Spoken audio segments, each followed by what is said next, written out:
Olá, amados! Ontem um calor daqueles, né? E hoje frio, a temperatura caiu demais. Vamos lá, continuando a nossa série, Andando no Poder, Andar no Espírito. O canal pelo qual o Espírito Santo fala. Esse capítulo ele é muito interessante, essa parte ela é muito interessante, porque ele nos diz o seguinte: nós nunca poderemos receber um ensinamento intelectual que seja suficiente para nos levar a fazer vitoriosos na vida. Portanto, se não aprendermos a estar em comunhão com a Trindade no âmbito do Espírito, nunca progrediremos para cumprir o nosso chamado. Já vimos que é nosso total privilégio ter a terceira pessoa da Trindade vivendo em nosso interior para prever o plano pessoal de Deus para as nossas vidas. Mas, para termos a vantagem da liderança especializada do Espírito Santo, temos que entender como que ele se comunica conosco ao orarmos em língua.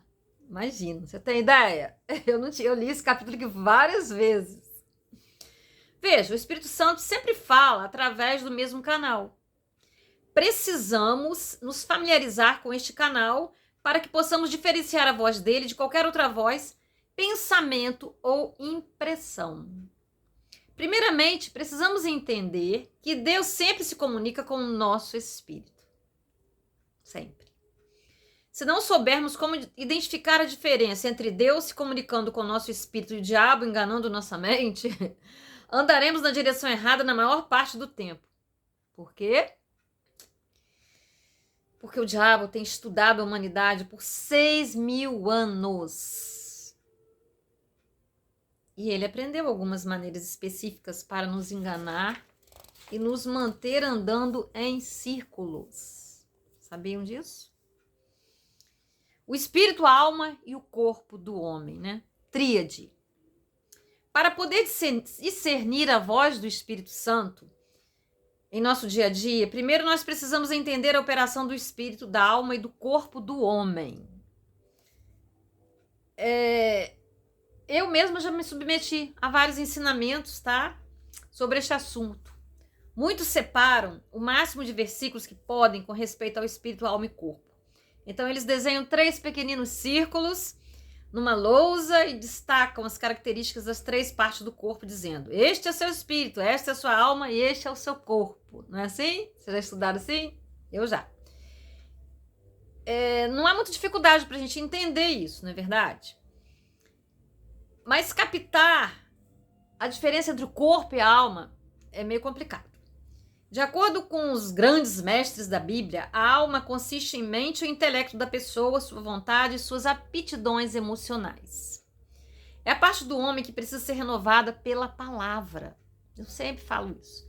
Assim como o homem pensa, assim ele é. Efésios 4:23. Como alimentarmos a nossa mente, né? São os frutos que daremos. Eu concordei completamente com isso e sabia que quando o espírito de um homem deixa seu corpo, sua alma vai com ele. Mas além disso, não conseguia entender como o espírito do homem se encaixava na figura. Existe um livro da Rebeca que mostra isso. Eu tenho esse livro. Ao tentar entender este assunto, no caso o autor perguntou para Deus: Senhor, qual a diferença entre eu e um cachorro? Cachorro não possui espírito, né? Eles não vão para o céu como as pessoas vão. Existem animais no céu, mas eles não foram daqui para lá. Eles foram criados no céu e moram lá. Como todos sabem, os animais que nascem aqui na Terra voltam a ser pó depois que morrem. Mas é lógico que os cachorros possuem alma porque eles têm intelecto, emoções e vontade. Então, qual é a diferença entre a alma de um cachorro e, no caso, a nossa? A diferença é: a nossa alma encontra imortalidade em um espírito imortal. Quando Deus criou nossas emoções, nossa vontade, nosso intelecto, ele segurou estas forças em suas mãos e disse: esta é a alma do homem. Mas em que limites ele iria abrigar estas forças que formam a essência do que nós somos? É que está a operação do espírito. Deus criou estas forças que compõem a alma e as colocou numa substância eterna chamada espírito. e o espírito imortal que contém a alma e dá a ela a sua natureza eterna. Tremendo, né? Vamos para as características do espírito humano? Só um intervalozinho que eu preciso tomar um pouquinho d'água. As características do espírito humano. Uma ideia sobre o espírito do homem. Olhando o que Jesus disse lá em Lucas 16, de 19 a 22. Ora, havia um certo homem rico que se vestia de púrpura e de linho finíssimo e que todos os dias se regalava esplendidamente. Havia também certo mendigo chamado Lázaro, coberto de chagas, que jazia à porta daquele e desejava alimentar-se das migalhas que caíam da mesa do rico, e até os cães vinham lamber-lhe as úlceras. Aconteceu morrer o mendigo e ser levado pelos anjos para o seio de Abraão. Morreu também o rico e foi sepultado. Apesar de ter morrido e sido enterrado, mesmo estando sua carne e seu corpo no sepulcro, o versículo 23 diz que o espírito do homem rico foi para outro lugar, no inferno. Estando em tormentos, levantou os olhos e viu ao longe a Abraão e Lázaro no seu seio. Olha só, então o espírito humano, né, tem olhos. O homem rico estava em tormentos. Isso se trata de fortes emoções. Olha aí a alma. Então o homem espiritual do rico também tinha emoções. Agora vamos ver o versículo 24. Então, clamando, disse: Pai Abraão, tem misericórdia de mim, seu homem rico, e manda Lázaro que molhe em água a ponta do dedo e me refresque a língua, porque eu estou atormentado nestas chamas. Meu Deus, as pessoas no céu, né? Tem olhos, tem dedos, tá? E as do inferno, línguas.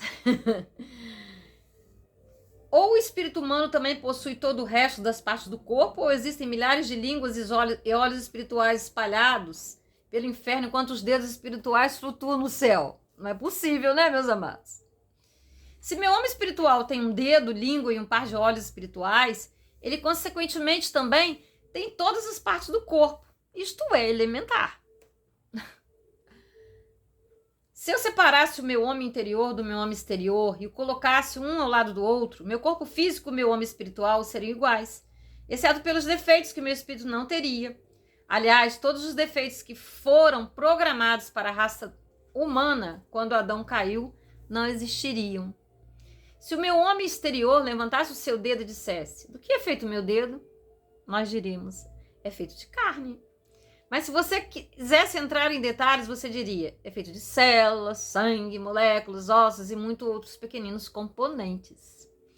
Bem, se o meu homem físico é feito de material físico, e com respeito ao homem espiritual, se o homem interior levantasse o dedo, conforme relata a passagem de Lucas 16, e perguntasse: do que é feito o meu dedo? Bem, é uma substância celestial. Vejamos então, que substância celestial é essa? Espírito. Então o meu homem interior preenche o meu homem exterior, dedo por dedo, mão por mão, braço por braço, perna por perna e por aí vai. Eu tenho olhos físicos e tenho olhos espirituais. Minha pupila do olho espiritual preenche minha pupila do olho físico. Tremendo, não é verdade? Dentro do meu homem interior está a natureza da nova criação, desde que eu aceitei Jesus, não é verdade? Contendo forças espirituais como amor, paz, alegria e controle. O homem interior é o estabilizador da minha vida. Ele nunca oscila. Sua única inclinação é ir cada vez mais alto no âmbito de Deus. A parte que oscila em mim é a emoção da minha alma, através da qual o meu homem espiritual opera. Minhas emoções querem ir ao encontro da felicidade em um dia e para a profunda depressão no outro.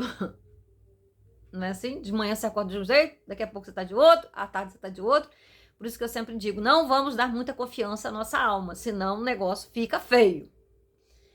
O homem espiritual nunca quer ir a nenhum lugar, exceto os lugares celestiais com Deus. O homem espiritual tem saudades do céu, tem anseio por estar com Deus. O homem interior se encaixa no homem exterior e um dia meu antigo homem exterior dirá: eu desisto. E naquele momento, meu homem espiritual, sairei do meu corpo, irei para a casa do céu. Será glorioso. E claro que será. Quem não acredita nisso, vai ficar muito mal, tá muito mal. Então, amados, é isso. Deu para ter uma ideia, né? Tirar aí algumas dúvidas, se é que você tinha essas dúvidas. Nós vamos ficar por aqui para fazer outro vídeo, tá?